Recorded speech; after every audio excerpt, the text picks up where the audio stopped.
cœur du centre-ville de Strasbourg, au pied de la cathédrale. Le coup d'envoi du plus prestigieux marché de Noël de France vient d'être donné. Séverine, 48 ans, son mari Marc, 50 ans, et leur fils Adrien, 11 ans, Ah, il y a des chants de Noël. attendent ce grand moment chaque année. Et ils viennent ici avec un objectif bien précis, trouver des décorations originales, mais surtout artisanales. Pour ces nordistes, pas question d'acheter des produits industriels. Oh punaise, ça c'est beau. Les trucs en cristal, j'adore. Alors avant de mettre la main au porte-monnaie, Séverine pose toujours la même question. Bonjour, c'est fabrication alsacienne ou France? Allemand. Allemand, d'accord.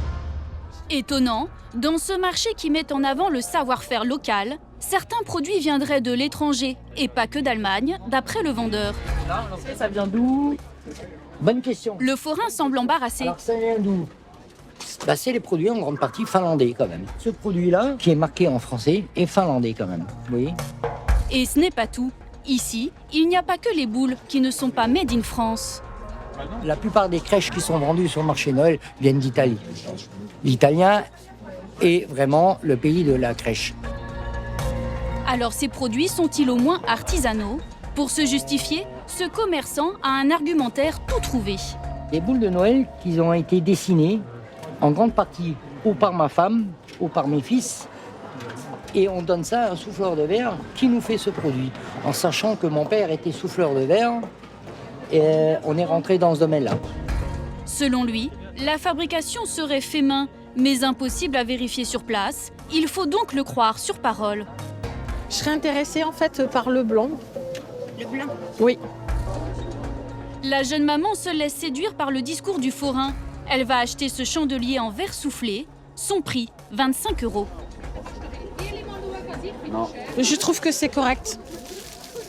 Parce que pour ce prix-là, on n'en trouve pas forcément partout. Et comme dit, c'est la qualité qui joue en fait. Séverine repart rassurée par son achat.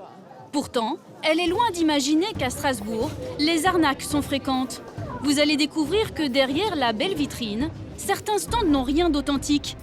C'est la face cachée du marché de Noël, le plus réputé de France.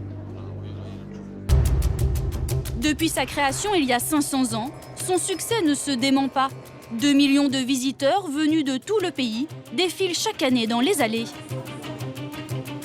C'est top. Oui, parce qu'ici, c'est Noël avant l'heure.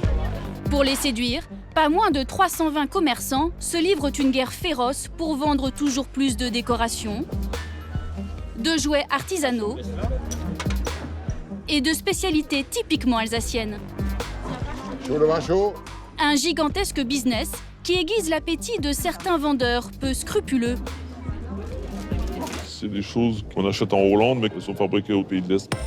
La boule de Noël, c'est l'incontournable du marché de Strasbourg, un savoir-faire cher à la région. Notre enquête va pourtant vous révéler comment certains commerçants profitent de cette réputation authentique pour vendre des boules qui n'ont rien d'artisanal. Pour cela, nous avons remonté l'étonnante filière de ces décorations jusqu'en Asie. Je cherche des boules avec des écritures en français. Les produits du terroir, ce sont les autres stars du marché de Strasbourg. Bretzel, biscuits et même foie gras. Là encore, la promesse d'authenticité est loin d'être toujours tenue chez les forains. Certains sont même prêts à tout pour casser les prix. C'est la grand-mère qui les a préparés ou pas? Non,